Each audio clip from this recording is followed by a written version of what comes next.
సారా వెళ్తోంది. సంతోషించాలే కానీ బాధపడితే ఎలా?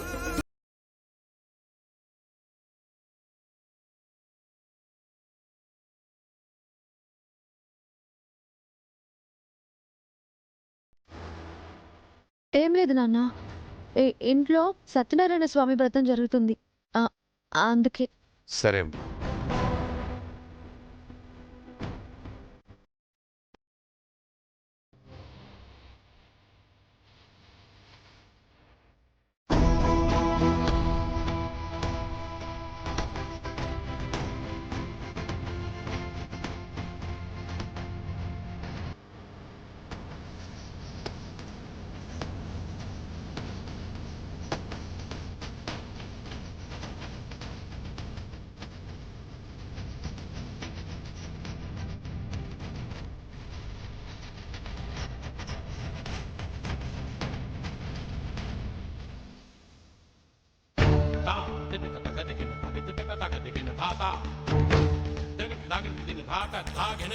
ఇప్పుడు ఆ చీర నా కోడలు కట్టుకోవాలా?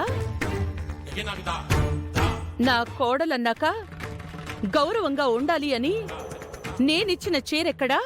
ఈ చీరెక్కడా? దేవుడి పేరు చెప్పి మీరంతా నా నోరు నొక్కేస్తున్నారు. ఏం చేస్తాను?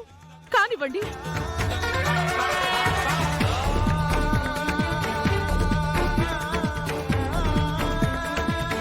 ఏంటి రోజా అలా చూస్తున్నావు?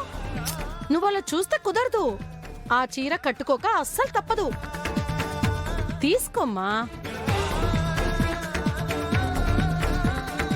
ఇక నేనేం చెప్పలేను రోజా. పంతులు గారు చెప్పాక ఆయన మాట కాదనిలేంగా.